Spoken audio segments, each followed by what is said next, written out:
상쾌한 하루를 여는 생활 습관, 상쾌라고 들어보셨습니까? 일단 잘 자는 쾌면, 그리고 잘 먹는 쾌식, 그리고 쾌변까지요. 그러나 중요한 게 한 개 더 있습니다. 바로 쾌뇨가 되겠습니다. 네, 중요하죠. 이 건강에 척도가 되는 배뇨에서 이상이 생기면 일상생활에 크게 지장이 생길 수밖에 없는데요. 그래서 TV메디컬 약손에서는 이와 관련해서 2차례로 준비를 했습니다. 네, 바로 비뇨기계 질환 그 첫 번째 시간 오늘은 전립선 비대증에 대해서 알아보겠는데요. 말 못할 남성들의 고민을 아주 시원하게 해결해 주실 오늘의 주치의십니다. 비뇨의학과의 유은상 교수님 모셨습니다. 반갑습니다. 네, 반갑습니다. 안녕하세요.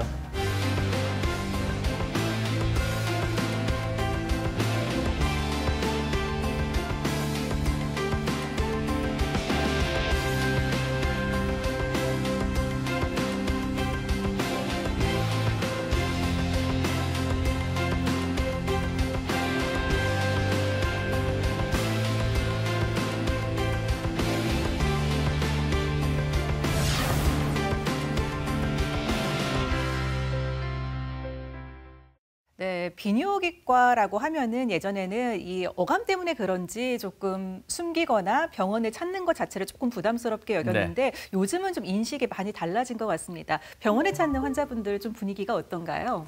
네, 방금 말씀 주신 대로 좀 바뀐 것 같습니다. 과거에 그 비뇨기라는 말이 약간 성기를 연상시킨다든지 이제 기자로 끝나다 보니까 무슨 남성 뭐 성기능 수술이라든지 이쪽으로 환자들이 특히 여성분들이 조금 선입견이 있어서 비뇨기과에 오는 것을 조금 꺼리고 남성들만 가는 진료과다 이런 인식이 일부 있었던 것 같습니다. 네. 그렇지만 저희 비뇨기계통의 암 종양도 남녀 비율이 한 2대 1 정도, 30%는 여성 환자입니다. 그리고 요로결석도 남녀가 2대 1, 여성 환자가 한 3분의 1 정도 됩니다. 그리고 여성의 복합성 요실금도 여성이 훨씬 더 많고요. 물론 전립선은 남자에만 있는 거지만 전체적으로 보면 여성 환자들이 많고 지금은 외래에 대기하고 있거나 뭐 치료를 볼 때도 내가 여자라서 여기 뭐 잘못 왔다 이런 인식들은 많이 사라진 것 같습니다. 네. 오늘은 범위를 조금 더 좁혀보죠. 일단 남성들에게 국한된 전립선에 대해서 알아보고자 하는데 오늘 말씀드릴 전립선 비대증 외에도 전립선에 생길 수 있는 질환들은 어떤 것들이 있겠습니까? 네, 전립선에 이제 가장 많이 생기는 질환은 전립선 비대증입니다. 비대증. 이제 전립선이 말 그대로 비대 커져서 이제 소변 보는 게 불편해지는 거죠. 두 번째는 전립선 암입니다. 미국에서 서구에서 이제 많이 발생하는데 미국에서는 남성 사망률 1위의 암이 전립선 암입니다. 그래서 우리나라도 15년 전쯤에 남성 암 중에 뭐 8위, 7위 이러다가 지금은 6위에서 5위까지 올라온 지가 벌써 몇 년이 됐습니다. 그건 왜 그렇습니까?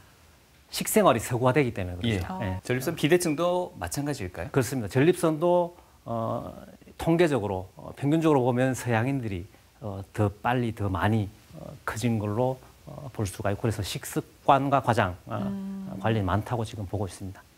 네, 전립선 비대증이 배뇨 장애를 동반을 하다 보니까 이 전립선이 소변의 배출을 돕는 요로 기관으로 생각하시는 분들이 많이 계신 것 같습니다.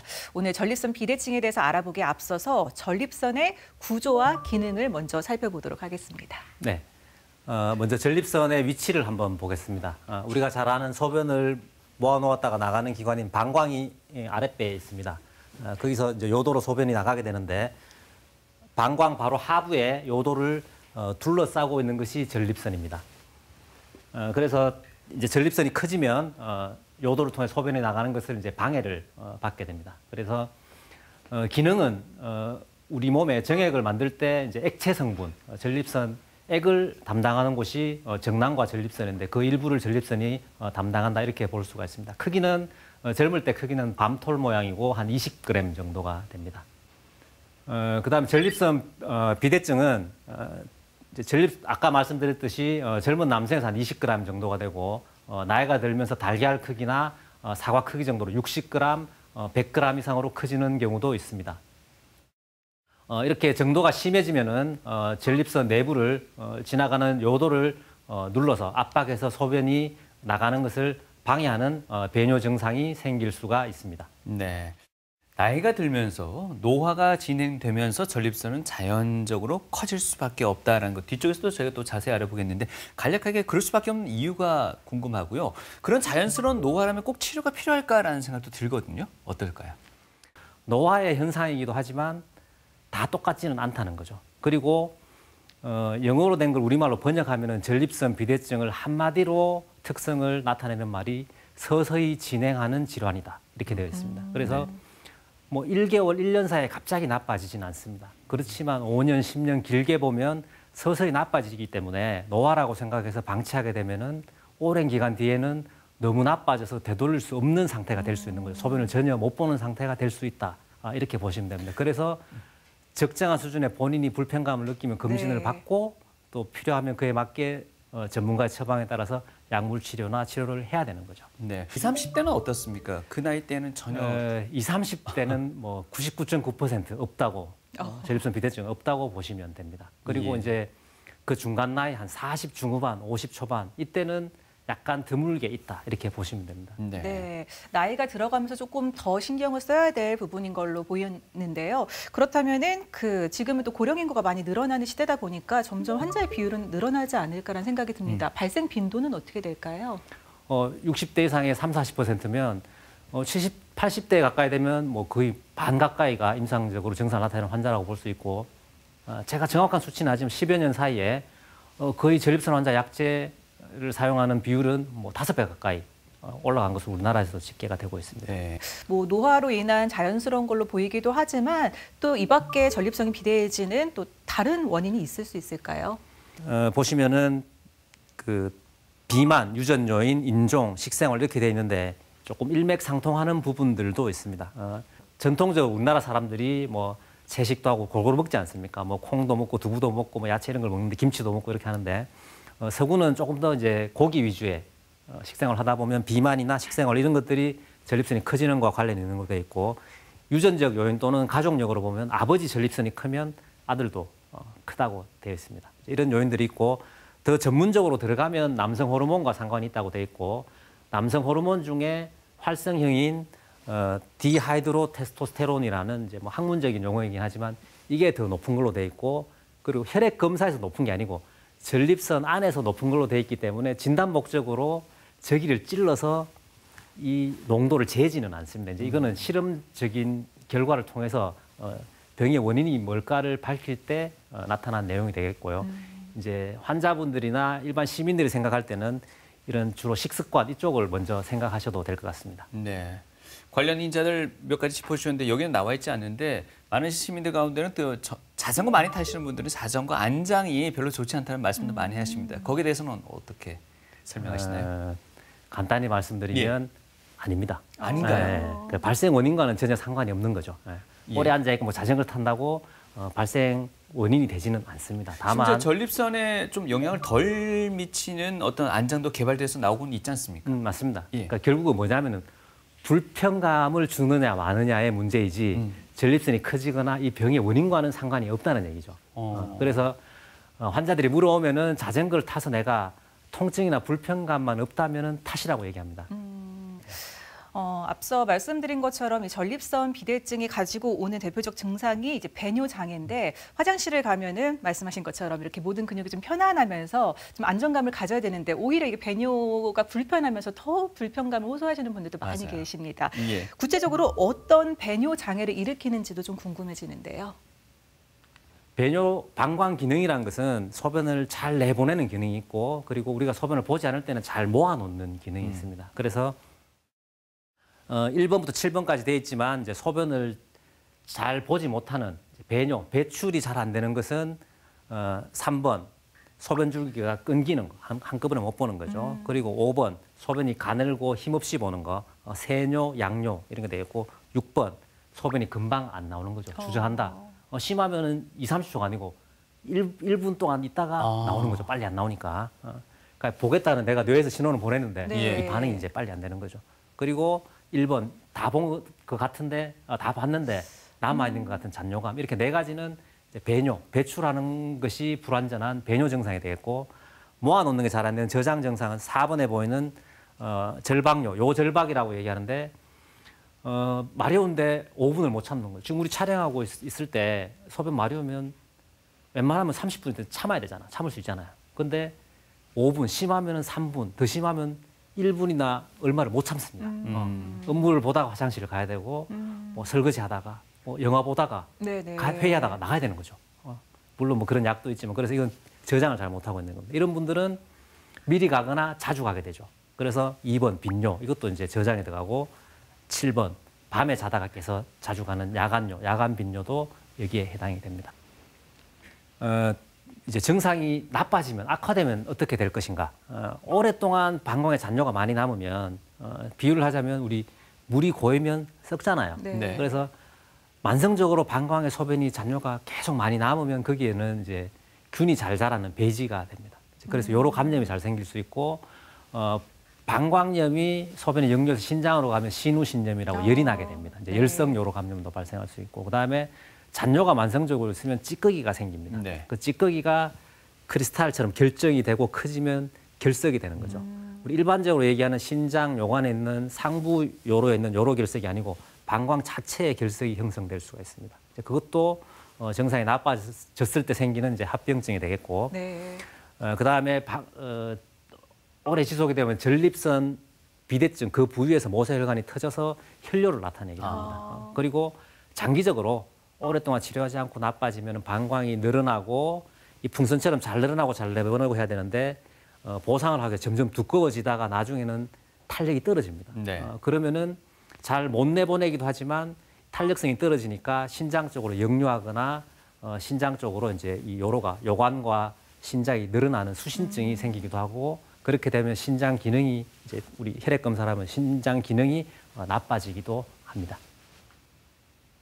그래서 이것을 이제 그림으로 보시면은 도형된 그림으로 보시면 저렇게 방광이 원래는 풍선처럼 얇고 이렇게 잘 늘어나고 잘 내보내야 되는데 두꺼워진다든지 울퉁불퉁해진다든지 작은 방이 생긴다든지 또는 개실이라고 해서 이 점막이 근육층을 뚫고 더 밖으로 이렇게 방을 형성하기도 합니다. 그리고 이제 늘어나서 콩팥까지 늘어난 수신증 이런 게 생기기도 하고요. 그리고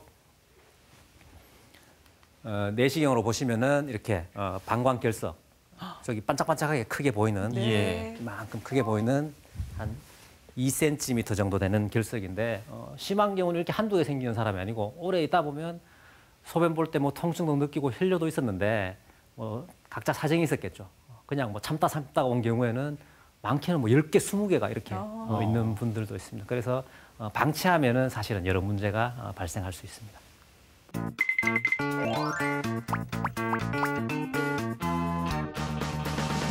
누구에게 물어보기 애매한 의학 궁금증 오늘 혁이와 함께 알아보도록 하겠습니다. 오늘은요 유은상 교수님에게 전립선 질환에 대한 오해와 진실 알아보도록 하겠습니다. 선생님, 네. 일반 가정에서 남자들이 소변을 볼 경우에는 소변이 이렇게 튀는 경우가 있지 않습니까? 네. 그러다 보니까 위생상의 이유로 아내들이 잔소리가 굉장히 심합니다. 그렇게 겪는 친구들도 굉장히 네. 많이 봤고 네. 그러다 보니까 앉아서 소변을 보는 경우도 있더라고요. 근데 가만히 생각해 보면 앉아서 소변을 보면은 전립선 질환에 문제가 되지 않을까 그런 생각이 들더라고요. 네. 이게 사실입니까? 정답부터 얘기하면 상관없습니다. 아, 그래요? 그러니까 우리가 소변을 보는 거는 방광이 수축해서 방광의 힘으로 소변을 보는데 방광 주변에는 배의 압력, 복압이 가해집니다. 우리가 의식하지 않아도 배의 압력이 약간 더 가거든요. 그게 서 있을 때보다는 앉아 있을 때가 조금 더 자연스럽게 크게 힘을 쓰는 게 아니고 자연스러운 복압이 가해지는 거는 앉아 있을 때 자세입니다. 그래서 어떻게 보면 앉아서 소변 보는 게 좋을 수 있습니다. 그리고 약간 여담이지만 남자가 서서 보는 그 비율에 대해서 10여 년 전에 조사한 게 있었어요. 그래요? 서울은 앉아서 본다가 70% 정도 나왔어요. 꼴찌가 대구 경북 40% 그렇군요. 때가 나왔는데 대구 경북은 남자가 서가 보는 게 뭐 자존심이지 하면서 앉아서 안 본다는 거예요. 사실은 별로 그럴 필요는 없습니다. 집안의 위생이나 이거 생각하면은 또 생리적으로 소변 보는 기능을 생각하면 앉아서 보는 거에 괜찮은 방법일 수 있습니다. 이 방송 보시는 분들은 좀 참고가 되겠네요. 네. 근데 전립선이 이렇게 골반 깊숙한 곳에 위치하고 있다고 들었습니다. 네. 그런데 네. 저도 그렇고요. 네. 골반이 뒤틀린 사람들은 그러면 전립선 건강에 좀 위험 신호가 오지 않을까 그런 생각이 들던데 이건 아니겠죠? 골반 네. 크기랑? 이거는 틀렸거나 조금 잘못 알고 있는데요. 그래요? 네. 그러니까 그 골반이 뒤틀린다고 전립선 기능이 잘못된다가 아니고 골반보다는 척추에 지나가는 척수신경, 신경이 눌리면은 소변 기능에 이상이 생깁니다. 그러니까 디스크, 주간판 탈출증이죠. 그 다음에 척추 협착증, 이게 방광으로 가는 신경도 이런 질환으로 인해서 신경이 눌리면은 방광 기능이 떨어질 수 있습니다. 이제 그럴 때 전립선 비대증처럼 소변 기능 이상의 증상이 나타날 수 있는 거지 방금 얘기한 골반 뒤틀린 그런 표현 자체가 이제 틀렸다는 거죠. 아, 그런가 큰 걱정할 필요는 없겠군요. 네, 하지만 네. 골반 뒤틀린 거 좀 교정을 해야겠죠. 그렇죠. 뭐 별개로. 네. 그 어르신들 말씀 중에 이런 말씀이 있습니다. 네.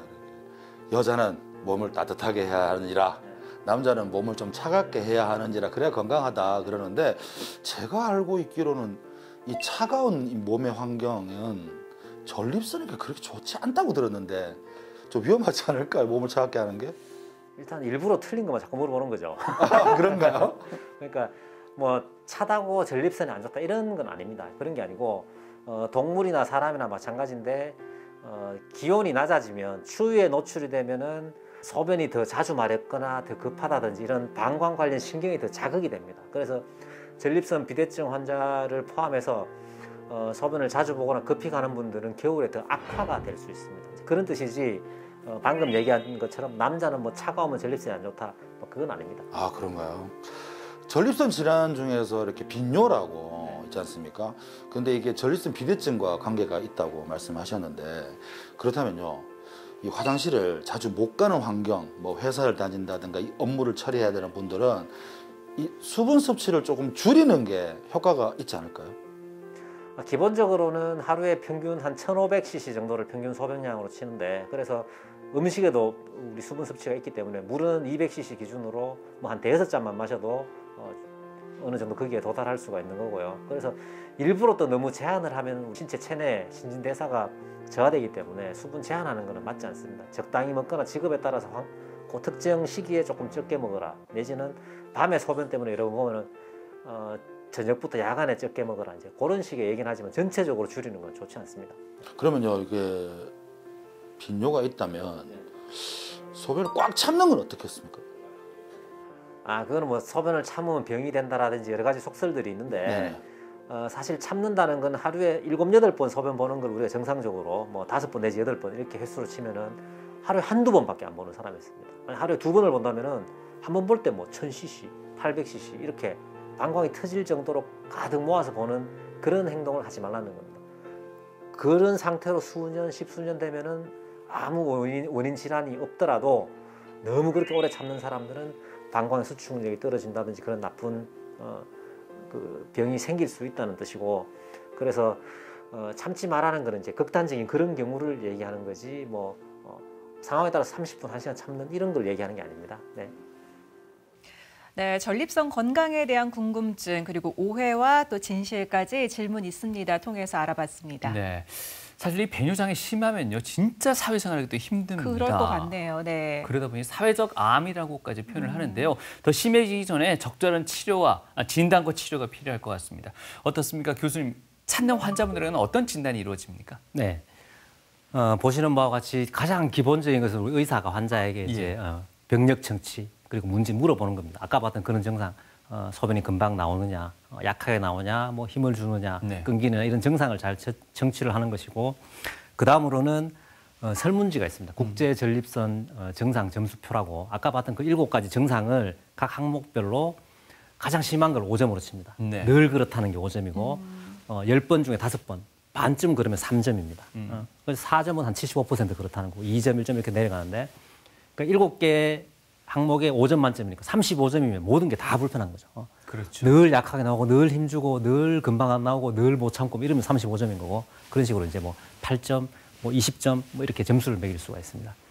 그리고 검사는 소변 검사는 직접적인 검사라기보다는 내가 소변 염증이 있는지 간단히 보는 것이고, 그다음에 전립선 비대증이라기보다는 전립선 암에 대한 선별 검사인데 PSA라고 전립선 특이 항원이라는 피검사가 있습니다. 그래서 이게 3.0을 기준치로 보는데 그 이상이 넘어가면 전립선 암이 좀 의심가기 때문에 이제 그때 같이 우리가 하게 되고, 비대증에 대한 검사로는 이제 손으로 직장 수지 검사라고 해서 전립선을 손으로 만져봅니다. 그래서 손으로 만지면 우리 여기 손에 여기 요 탱글탱글하게 부드러운 이 부분, 네. 이렇게 요 뼈 있는 부분처럼 딱딱하게 만져지면 암이신 거는 거예요. 예. 이제 원래 정상적으로는 이렇게 약간 부드럽고 물렁물렁하진 않지만 약간 탱글탱글한 정도. 그리고 네. 크기 모양도 이제 간단히 살펴볼 수가 있는 거고, 네. 더 정확히 하면은 전립선 초음파 검사입니다. 요 조직은 관로를 쳐야 되는데 조직 검사를 할 때 초음파를 사용하거든요. 네네. 근데 기본적으로 초음파는 손으로 만지는 것보다 더 정확히 우리가 영상으로 크기, 모양 이런 것을 잘 볼 수 있는 것이죠. 그리고 요속 검사, 말 그대로 소변의 속도입니다. 전립선이 커졌을 때 소변이 방해받게 되면 소변이 약하게 나오겠죠. 그래서 검사실에 가면 컴퓨터와 연결된 이제 소변통이 있습니다. 뭐 앉아서 볼 수도 있고 서서 볼 수도 있습니다. 그럼 그 통에 센서가 달려 있어요. 그래서 소변을 보면 그 센서를 통해서 이제 소변 그래프가 나옵니다. 정상적으로 이렇게 세게 잘 나오는지, 약하게 나오는지, 힘을 많이 주는지, 뒤로 갈수록 질이 멸렬하게 더 약해지는지 이런 간단한 기능 검사가 요속 검사가 되겠고, 내시경 검사는 우리가 수술을 고려한다든지 또는 많이 크지 않은데 모양이 나쁘다든지 등등 더 이제 효과적인 또는 더 이상의 정보를 얻고자 할 때는 방광 내시경, 요도와 방광을 직접 눈으로 보는 내시경 검사도 비교적 많이 시행하고 있습니다. 네. 그래서 이제 보기 쉽게 표현을 드리면은 내시경을 보게 되면은 바깥에 요도에서 들어가서 여기가 이제 전립선 요도이고 더 위쪽이 보이지 않는 이쪽이 방광입니다. 그래서 잘 열려 있죠. 정상적으로는 이제 저희가 잘 개통이 되어 있는데 전립선이 커지면은 뽀뽀하듯이 이렇게 좁아져 있는 것을 눈으로 직접 보실 수가 있습니다. 이게 또 노화에 의한 질환이다 보니까 네. 요즘 참 많은 분들이 앓고 계시잖아요. 그러다 보니까 이제 요즘은 모든 분들이 다 의사신 것 같습니다. 특히나 검색을 통해서 맞습니다. 많은 정보들을 얻곤 하시는데 네. 그 가운데서 전립선 비대증은 반드시 수술을 해야 된다라고 이야기를 하는 분들도 꽤 계시더라고요. 그렇습니까? 그래서 치료는 아까 약간 말씀드렸듯이 이제 정상 점수 8점 경증에 해당되면은 이제 주의 깊게 지켜본다는 말이 되겠고 네. 약물 치료는 이걸 시작하지는 않습니다. 그리고 약물 치료는 대표적으로 두 가지가 있습니다. 알파 차단제, 5알파 환원 효소 억제제가 있는데 알파 차단제는 아까 그림에서 봤을 때 방광에서 전립선 쪽으로 소변이 잘 나가도록 쉽게 배출되도록 이제 도와주는 약입니다. 달리 표현하면은 이제 근본적으로 약제가 작용하려면은 방광이 수축해서 소변을 잘 꾹 짜줘서 내보내야 되는데 네. 그런 약제는 아직 없습니다. 환자분도 근본적인 약이냐 묻거든요. 그런 건 없는 거예요, 전 세계적으로. 없는 이유는 심장과 뇌, 방광이 같은 신경이나 그런 수용체가 많이 있습니다. 그래서 그 부작용을 방광에만 수축이 잘 되게 하고 이 주요 장기에 부작용이 없는 약제 개발에 아직까지 실패하고 있는 거죠. 네. 그래서 간접적으로 나갈 수 있도록 도와주는 약이 이제 주된 치료제가 되겠고, 5알파 환원 효소 억제제는 아까 그 남성 호르몬 활성형 그거를 차단해서 전립선 크기를 줄여줍니다. 그래서 50g인 사람이 25% 정도, 40g으로 줄어듭니다. 약을 6개월 1년 쓰면 네. 계속 쓰면 40g에서 유지가 되는 거죠. 끊으면 1년 뒤에 다시 50g으로 돌아갑니다. 그리고 계속 커지는 거죠. 그래서 이제 전립선 크기가 어느 정도 되면 이 약제도 이제 보통 같이 쓰게 되고 수술은 말 그대로 전립선이 큰데 약물 치료의 반응이 좋지 않거나 효과가 부족하고 환자가 불편해하면 이제 수술을 고려하게 되겠습니다. 네. 약물 치료 두 가지 말씀드렸고 두 가지 중에 한 가지만 쓴다면 알파 차단제만 쓰는 경우가 가장 많습니다. 이제 소변을 좀 쉽게 봐야 되니까. 네. 그다음에 이제 두 가지를 같이 쓰다가 소변 보는 게 많이 좋아져서 유지만 하기 위해서 5알파 환원 효소 억제제 한 가지만 쓰는 경우는 있지만 그렇게 한 가지 쓰는 경우는 조금 더 적다고 볼 수 있고요. 병용은 이제 같이 쓰는 거죠. 같이 쓰는 거는 진행 위험이라는 거는 이제 소변을 갑자기 못 보는 요폐 또는 수술을 받아야 된다든지 이제 이런 것들은 이제 우리가 병의 진행이라고 보는데 전립선 크기를 줄여주는 5알파 환원 효소제 같이 썼을 때 이런 진행 위험을 줄여주기 때문에 서구에서는 전립선 크기를 한 40cc, 40g, 40ml를 기준으로 보고 우리나라는 뭐 30, 35 정도를 기준으로 보기도 합니다. 그래서 그 이상이면 보통 병용을 하게 되고 전립선 특이항은이 뭐 0.5, 1.0, 1.5 이렇게 보면 암에 대한 수치이기도 하지만 비대증은 많이 높아지진 않더라도 0.5보다는 1.5인 사람이 보통 전립선이 더 큽니다. 평균적으로 보면. 그래서 보시는 바와 같이 전립선 크기 그리고 전립선 특이항원 수치를 보고 5알파 환원 효소 억제제를 병용하게 됩니다. 네. 뭐 이미 조금 말씀드렸지만 알파 차단제는 이제 빠른 정상 개선, 네. 그리고 5알파 환원 효소 억제제는 이제 장기적으로 합병증을 줄여주는, 진행을 줄여주는 게 되겠고요. 두 개를 같이 쓰면 이제 그 두 가지를 이제 같이 하게 되니까 해당되는 분들은 이렇게 두 가지를 같이 쓰는 분들이 많습니다. 네. 그리고 다른 약물로는 항콜린 약품은 이제 소변을 좀 참을 수 있게 하는, 아까 요절방 못 참고 급히 가는 사람, 그걸 줄이기 위한 약이고, 요즘은 베타 항진제라고 또 다른 약물이 있습니다. 그래서 그거는 이제 소변을 좀 참고 덜 자주 가게 하는 약이고, 항이뇨 호르몬은 야간뇨, 밤에 소변 때문에 2번, 3번, 4번 깨서 가시는 분들은 많이 불편하지 않습니까? 근데 그 중에 야간 다뇨, 야간에 깨서 여러 번 가는데 마늘 따자, 양이 많은 사람이 있습니다. 그건 우리 몸에 항이뇨 호르몬이 부족해져서, 나이가 들면서 부족해지거든요. 그래서 인위적으로 그런 약제를 보충시켜 주는 거죠. 그래서 보시다시피 병용을 다 하게 되면 다 해당되는 사람은 네. 4종류의 약을 먹게 됩니다. 네, 네. 보통은 한 2개 정도까지 먹는 분들이 뭐 가장 많긴 합니다. 이렇게 약물 치료로 되지 않았을 때 결국 수술로 가야 된다는 말씀이시죠? 그렇습니다. 예, 가장 간단하게 말하면 그렇습니다. 네, 수술은 어떻게 진행이 되나요? 네. 국내에서 이제 가장 많이 하는 수술은 경요도 전립선 절제술, 가장 위에 있는 말입니다. 경요도는 요도를 경유한다는 거죠. 그러니까 배를 열지 않고 개복하지 않고 요도로 내시경을 넣습니다. 우리 위내시경, 식도로 위 이렇게 들어가듯이. 그래서 깎아내는 겁니다. 여기에는 표시되어 있지 않지만 이렇게 아주 이제 원형으로 된 루프처럼 된 칼이 달려 있습니다. 이제 레이저 내지는 이제 전기 에너지가 가해져서 저걸 깎아낼 수 있습니다. 그래서 이것은 의사의 숙련도에 따라서 이 터널처럼 이렇게 길을 낼 수도 있고, 더 많이 깎을 수 있는 사람은 항아리처럼 7, 80% 이상을 제거를 할 수도 있습니다. 네. 그다음 여기에 있지 않지만 개복수술. 개복수술은 배를 열고 전립선의 껍질을 열고 전립선 알맹이를 100g이면 알맹이를 이렇게 박내에서 쏙 끄집어냅니다. 그러니까 우리가 귤이나 한라봉으로 치면 껍질을 이렇게 연 다음에 껍질과 알맹이 사이가 우리 분리되잖아요. 예. 마찬가지로 얘도 전립선 피막이라는 껍질과 커져 있는 요 알맹이 사이가 여기는 조금 더 두껍게 나서 실제로는 피막이 아주 가깝게 젤을 이렇게 싹 벗겨낼 수 있습니다. 근데 몸 안에서 하는 거죠. 개복이 아니고. 몸 안에서 하는 게 경요도로 하는데 홀미움이라는 레이저를 이용해서 저렇게 전체를 절제합니다. 근데 덩어리가 이만하니까 못 끄집어내죠. 이리 못 나오죠. 이것처럼 깎아낸 거는 우리 뭐 한 3, 4mm 굵기니까 이렇게 요도로 그냥 끄집어내면 되는데, 네. 그래서 그거는 또 방광에다가 밀어 넣어서 갈아내는 기계가 따로 있어요. 그래서 예전에는 100g, 뭐 150g 이렇게 커진 사람들은 개복을 했는데 지금은 몸 안에서 할 수 있습니다. 그리고 과거에는 이제 레이저 중에 KTP 레이저라고 이제 수술이 좀 쉽습니다. 레이저로 쉽게 얘기하면은 우리 어릴 때 돋보기로 그 까만 종이 먹지인가요? 태우죠. 태우듯이 예. 쉽게 저기를 태워서 길을 이렇게 낼 수가 있어요. 근데 많이 못 하다 보니까 한 5년은 예를 들면 괜찮은데 뭐 10년까지 예를 들면 안 가는 거예요. 네. 그러다가 이제 약간은 사양길입니다. 그 뒤에 나온 게 유로리프트라는 결찰술. 환자들이 많이 물어봅니다. 이게 결찰술인데 이것도 내시경으로 장비가 들어가요. 그 다음에 우리가 뭐 활이나 총 쏠 때처럼 이렇게 쏩니다.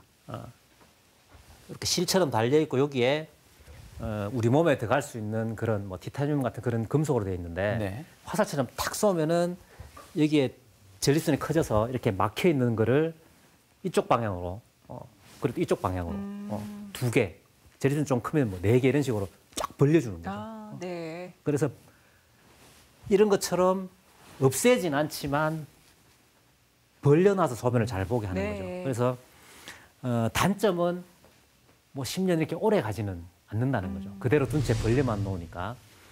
이 결찰술은 사실 이제 미국에서 상당히 이제 유행을 하고 있습니다. 이유는 우리가 물이 높은 데서 아래로 내려가잖아요, 그죠? 압력이 높은 데서 낮은 데로. 그래서 정액도 여기서 합쳐져서 이렇게 나갑니다. 근데 수술을 받게 되면 압력 변화가 생겨서 여기가 뻥 뚫리니까 여기가 압력이 낮아져요.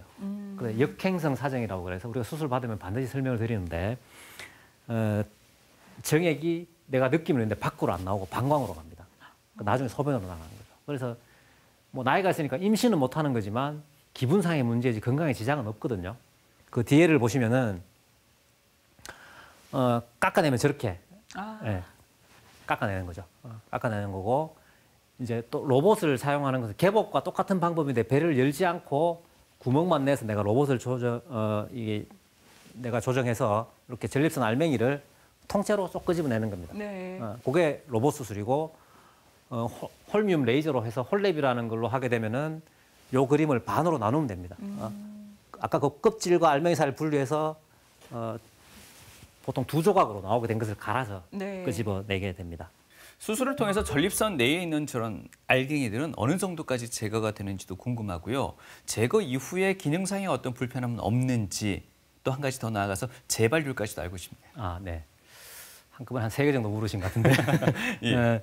제거되는 정도는 홀랩이나 로봇은 껍질을, 전립선 껍질, 피막을 놔두고 알맹이를 다 제거하는 거기 때문에 약 90% 정도 예. 제거가 된다고 볼 수 있고, 절제술은 이제 사실 의사의 숙련도에 따라 다릅니다. 30%만 제거될 수도 있고, 많게는 한 70% 이상 제거될 수도 있고. 예. 그다음에 기능상의 어떤 기능상의 변화는 아까 첫 번째 좋아지는 거는 수술하면은 80-90% 소변 보는 게 좋아지는 거죠. 네. 그리고 소변을 못 참거나 자주 보는 저장 증상이 있었던 분들도 70% 안팎은 저장 증상도 좋아집니다. 근데 저장 증상이 다 돌아오지 않는 분들은 그 방광의 근육과 신경의 변성이 온 것이 다 돌아오지 않는 환자가 이제 오래될수록 일부 있을 수 있습니다. 예. 그리고 역행성 사정, 이제 그게 이제 다른 우리 몸에 생기는 변화이고요. 그 외에 내 몸에 다른 장기나 뭐 어떤 이런데 뭐 단기, 장기 합병증 이런 거는 뭐 거의 없다고 볼 수가 있습니다. 네. 그리고 재발률은 홀랩이나 로봇으로 전체 알맹이를 다 제거하는 것은 과거의 개복과 같은 거기 때문에 개복 수술은 10년 뒤에 재발률이 한 자리 숫자로 되어 있습니다. 그러니까 껍질에 붙은 정상 조직만 살짝 있기 때문에 아무리 빨리 자라는 사람도 10년 만에 그렇게 확 자라지는 못하는 거죠. 그래서 우리 의학 통계나 논문이 20년, 30년 데이터는 모으기가 상당히 힘듭니다. 그러니까 제 경험으로 보면 개복, 홀랩 이런 로봇으로 제거한 사람은 짧아도 한 15년, 20년 이상 우리가 괜찮다 이렇게 봅니다. 근데 이 절제술을 하게 되면 술자의 그에 따라 다르니까 책에는 한 7, 8년 정도는 다시 수술을 받지 않을 정도로 길게 한 10년 이렇게 보고 있습니다. 네. 여기 보시면은 이제 한 가지는 색깔 좀 진하고요. 이제 수술 전에 소변 속도를 본 것인데 여기 납작하게 된 여기 선이 보입니다. 네. 조금 진하진 않은데 저게 환자분의 소변 속도입니다. 맨 앞부분에 6이라고 적혀 있는 저게 초속이고 200ml를 소변 봤다는 거고 우리가 쓰는 이제 약속인데 마지막에 170이 남은 겁니다. 그러니까 한 40% 이상이 남아있던 환자죠. 그리고 네. 소변의 속도는 젊을 때 초속 한 20에서 25 정도 됩니다. 우리가 한 200-300cc 양이 될 때 소변을 보면 그러니까 한 젊을 때 뭐 한 20% 남짓 정도 됐죠. 근데 소변 수술하고 나니까 이게 종 모양으로 완전히 달라졌죠.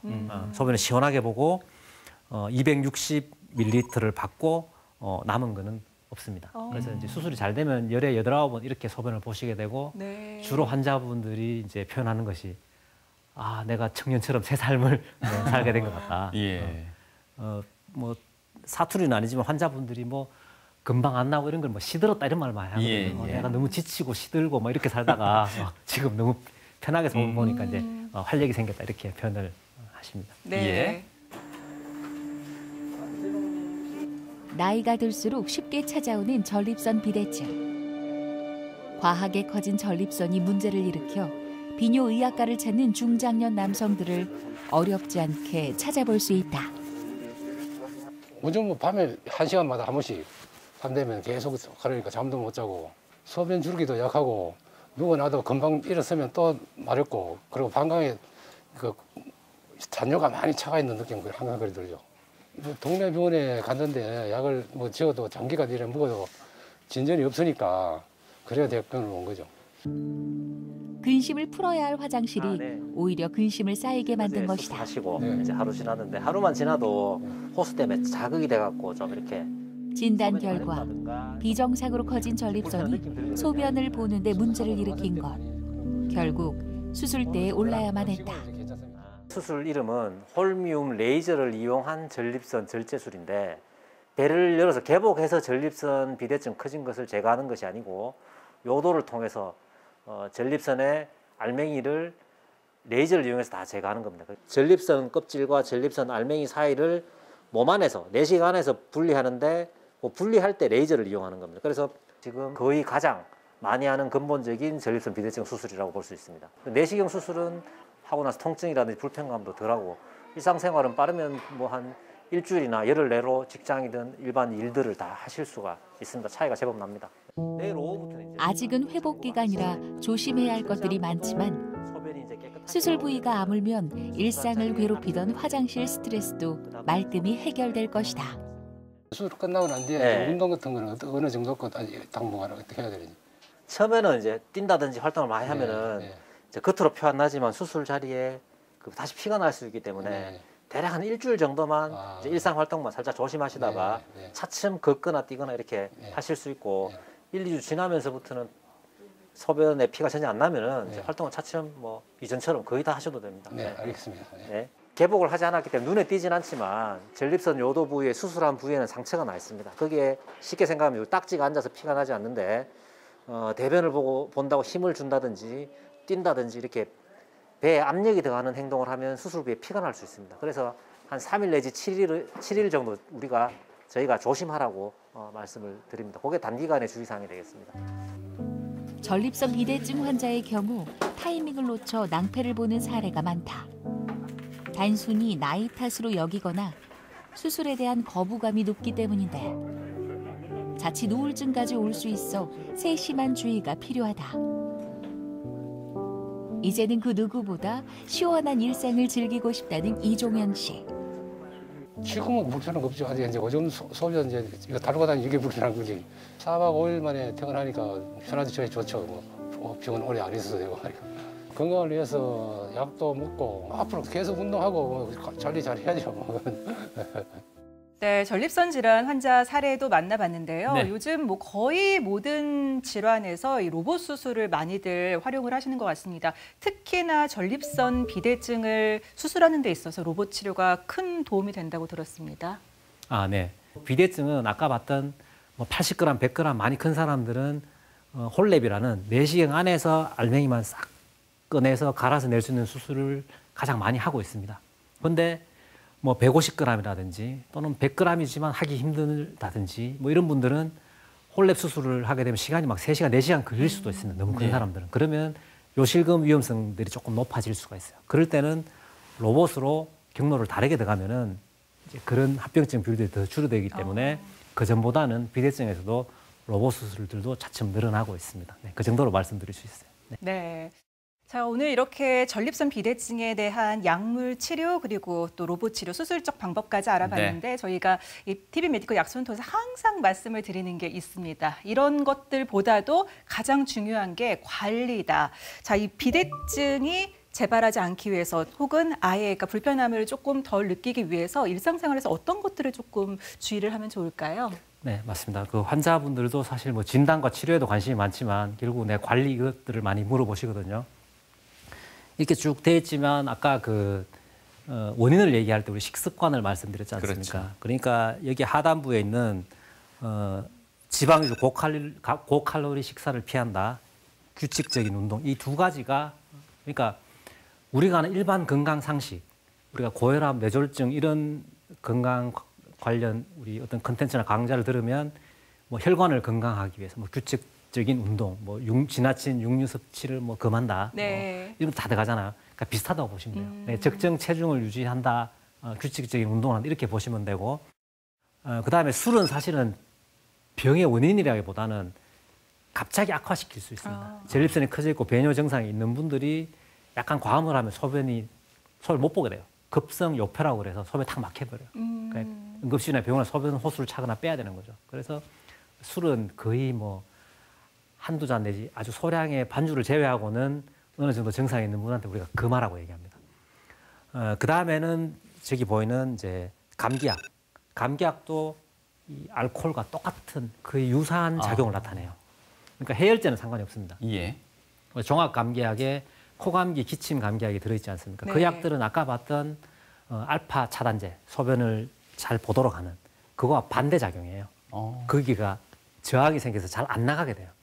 그래서 전립선 비대증 증상이 있거나 또는 약물 치료를 하시는 분들은 감기 조심하시라, 관리 잘 하시라. 두 번째는 감기가 걸리면은 가능하면 해열제만 드시고 기침, 콧물은 종합 감기약을 드시지 마시고 뭔가 이제 그 개인 환경을 조금 이제 뭐 습도, 뭐 온도 유지하면서 조금 이렇게 해보시라 이렇게 합니다. 왜냐하면 네. 갑자기 소변 못 보면 안 되기 때문에. 네. 예. 뭐 그러고 뭐 건강 체크하기 등등 뭐 이것은 일반적인 얘기가 되고 저기 한 가지 사실 이게 환자가 많이 늘고 의료 시장이 전립선 비대증이 커지면은 우리 병의원 쪽이나 의사가 전문적으로 진료하는 영역이 아닌 다른 어떠한 판매나 광고들이 많이 생기게 됩니다. 네. 가장 많은 질문이 뭐 가수 누가 선전하는, 뭐 아나운서 누가 선전하는 그게 도움이 됩니까? 네. 많이 물어보십니다. 근데 그거는 의학적으로 보면 대규모 연구에서는 효과 검증되지 않았어요.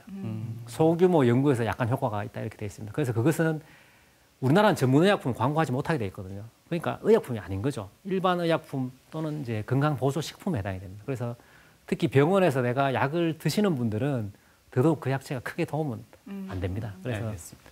그런 썰들에 현혹되지 말라고 또 주의해야 될 팁들을 또 준비해 오셨다면서요? 네. 예. 네, 이렇게 보시면 온열요법. 이것도 환자들이 그 건강보조식품만큼 많이 물으시는 건데 사실 비대증보다는 전립선 관련 통증, 이 주변 근육의 긴장이나 불편감 있는 분들은 좌욕을 하면 좀 도움이 됩니다. 이쪽 혈류가 증가하기 때문에 네. 그걸 해주는 게 온열요법이 될 수는 있죠. 근데 돈이 별로 들지 않는다면 할 수 있지만 효과가 아주 큰 게 아니기 때문에 특히 배뇨 증상에 직접 효과가 있는 게 아니기 때문에 많은 비용을 들이는 그런 기계를 사는 것은 이제 당연히 권하지 않게 됩니다. 그다음에 약물 치료 언제까지 하냐? 환자들이 평생 먹어야 되냐? 많이 물어봅니다.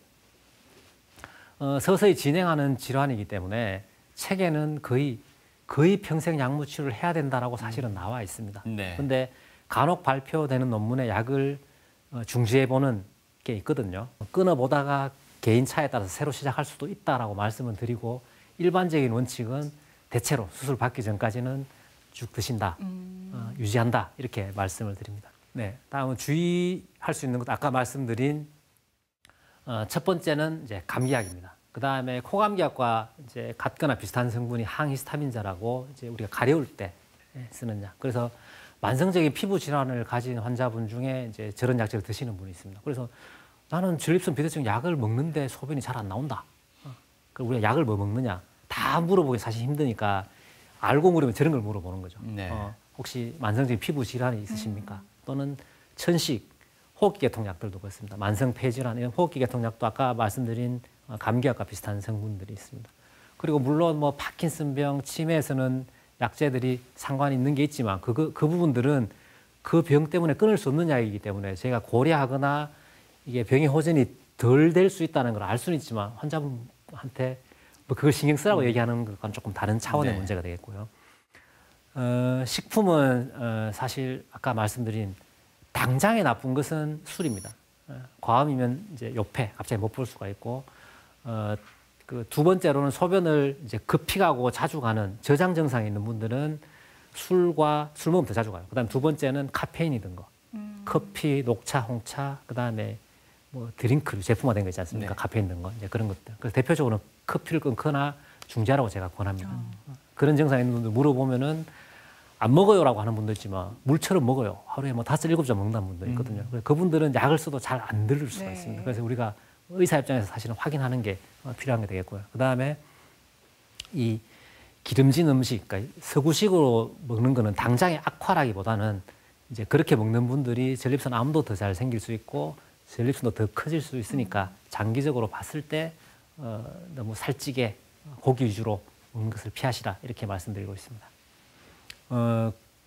환자들은 사실 전립선 비대증은 내가 사는데 불편한 병이긴 하지만 암은 이제 공포스럽잖아요. 네. 그래서 이 두 커지면 암도 오지 않을까라고 당연히 생각을 하게 됩니다. 이제 묻는 분도 많고. 근데 이 병은 엄밀히 얘기하면 별개다라고 말씀드릴 수 있어요. 그래서 근데 전립선 암으로 인해서 비대증처럼 소변 나가는 길을 막을 수는 있는데 사실은 그것도 전립선은 알맹이가 커지는 건 요도 주변부터 하고 전체적으로 이렇게 커집니다. 그래서 소변 나가는 거 아까 뽀뽀하듯이 막게 되죠. 예. 근데 암은 대체로 전립선 가장자리에 주로 잘 생겨요.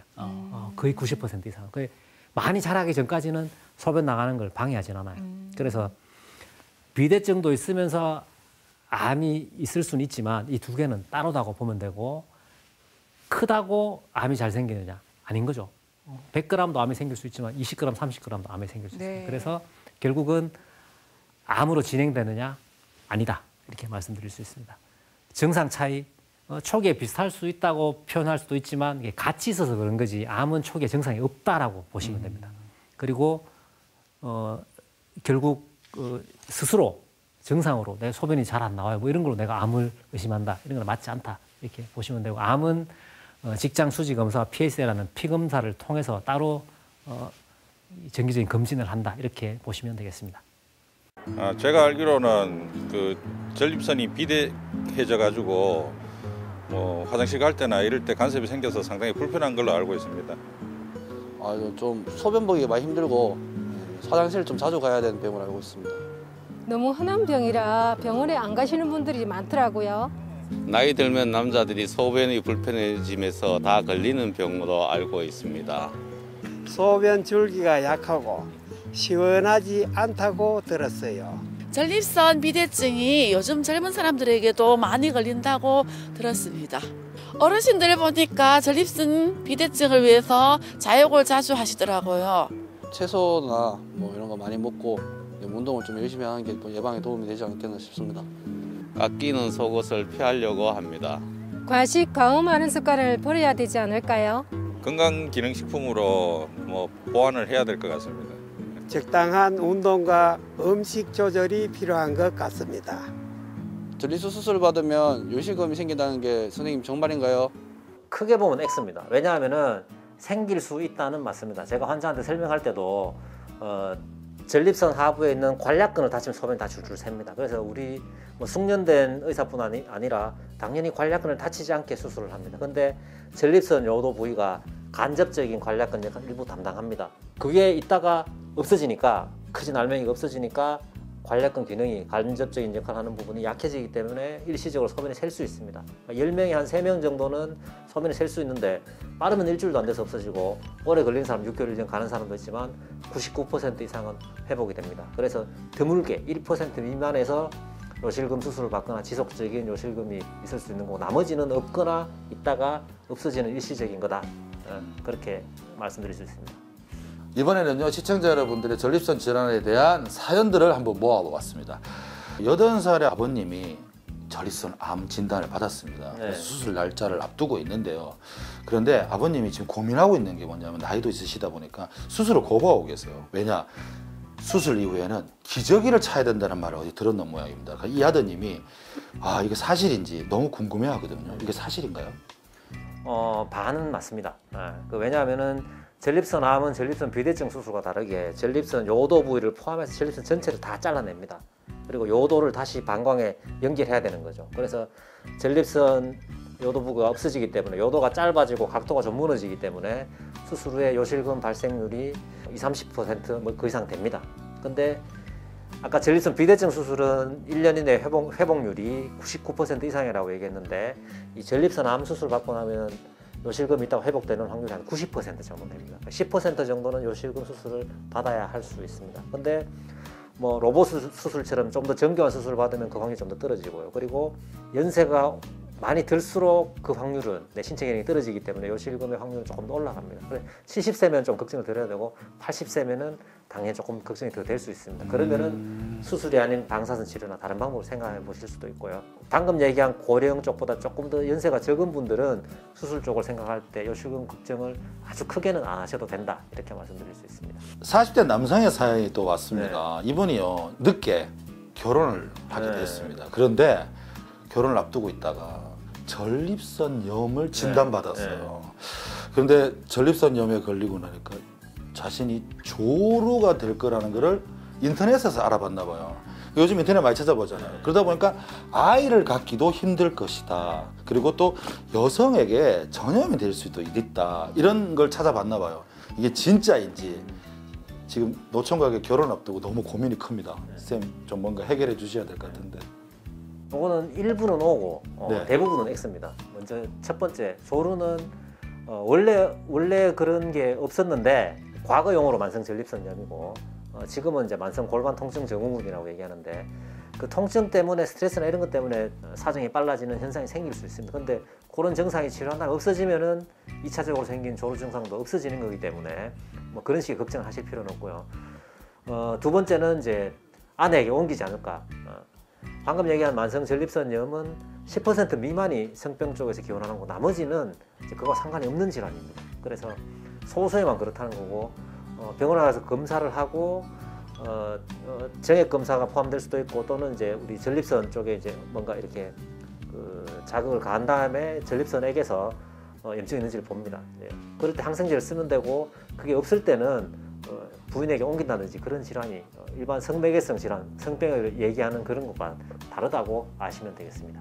아이를 갖고 오는 데는 상관없습니다. 예. TV 메디컬 약속 비뇨기계 질환 오늘 그 첫 번째 시간으로 전립선 비대증의 진단과 치료 또 전립선 건강과 관련된 오해와 진실까지 함께 알아봤습니다.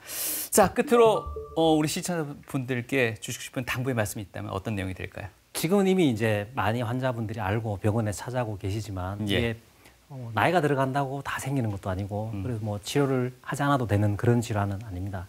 그래서 정기적으로 특히 50대 이상이 되시면 내가 이런 증상이 있는지 체크도 해보시고 그리고 어느 정도 증상이 되면 병원을 찾고 진단을 하고 치료를 해서 편하게 사시는 게 중요하고 특히 아까 증상 중에 야간요는 사실은 같이 사는 이제 부부로 치면 아내에게도 불편감을 줍니다. 밤에 3번, 4번 깨서 가면 이제 같이 깨기도 하거든요. 네. 그래서 대부분 또 이제 진료 볼 때 같이 오시는 부인들이 잘 이해해 주시기도 하고 또 뭐 같이 힘들다고 호소하시기도 하시는데 그래서 스스로 치료해서 좋아지기도 하고 가족도 같이 편안해질 수 있는 그런 질환이기도 합니다. 네. 그래서 모두 다에게 생기진 않지만 생겼을 때 또는 방치하고 치료하지 않았을 때는 살기가 매우 불편해지는 네. 그런 질환입니다. 그래서 오늘 말씀드린 것들이 우리 많은 시민들 그리고 중노년층의 남성들에게 도움이 됐기를 바라고 적극적으로 치료하고 관리하시기를 당부드리겠습니다. 네.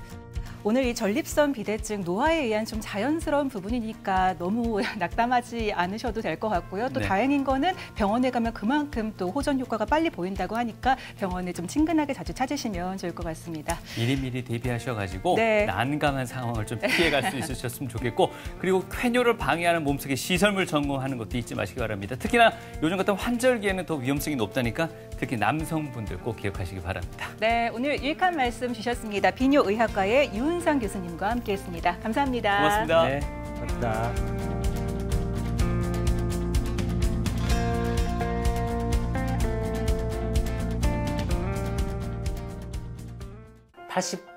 (80가량) 되신 분인데 정말 정자로 이렇게 그 고맙다는 거를 장문의 편지로 써주신 분도 계세요. 그리고 제가 하는 직업이 딱 전립선 비대증뿐 아니고 다른 질환도 보다 보니까 이제 초등학교 고학년이었는데 그 학생도 이렇게 열심히 편지를 써서 준 그런 건 기억이 남더라고요. 또 그래서 그 초등학생은 이미 이제 한 20 중후반이 됐거든요. 몇 년 전에 이제 한번 검사해보고 싶다고 왔을 때는 당연히 못 알아봤죠. 이름은 맞는데 사람이 너무 바뀌었으니까. 그렇게 편지를 주신 분들도 많이 기억에 남고 사실 뭐 대부분들 저는 제 직업상 내가 직업을 통해서 내 생계를 유지하고 이런 부분이 누구나 있겠지만 그 외에 나에게 이렇게 고맙다고 얘기를 할 수 있고 진심으로 나랑 그런 마음을 통할 수 있는 직업이 과연 얼마나 있겠냐. 그런 데서는 늘 기분이 좋고 참 저 스스로 감사하다고 생각하고 있습니다. 우리가 방광이 소변을 잘 짜내는지 힘이 이미 떨어졌는지 이런 검사가 있으면 좋겠는데 간접적인 검사가 있지만 직접적으로 아주 심장처럼 잘 짜낸다 이런 심장 초음파나 심장 기능을 보는 것만큼의 검사는 아직 없습니다. 여러 제한점이 있는데 그거는 이 자리에서 다 설명드리기 어렵고요. 그래서 우리 몸 안에 아주 간단하게 넣고 간단하게 뺄 수 있지만 그런 칩을 가지고 있어서 전립선 비대증으로 인해서 방광이 나빠졌건 신경으로 인해서 나빠졌건 그런 방광 기능을 손쉽게 간단하게 잘 할 수 있는 전자장비라고 할까요? 그런 장비가 있으면은 저희도 너무 좋고 환자들에게도 아주 힘이 덜 들고 검사를 할 수 있는 그런 좋은 장비가 될 거라고 생각을 합니다. 언제 개발될지는 잘 모르겠네요. 해보고 싶어요.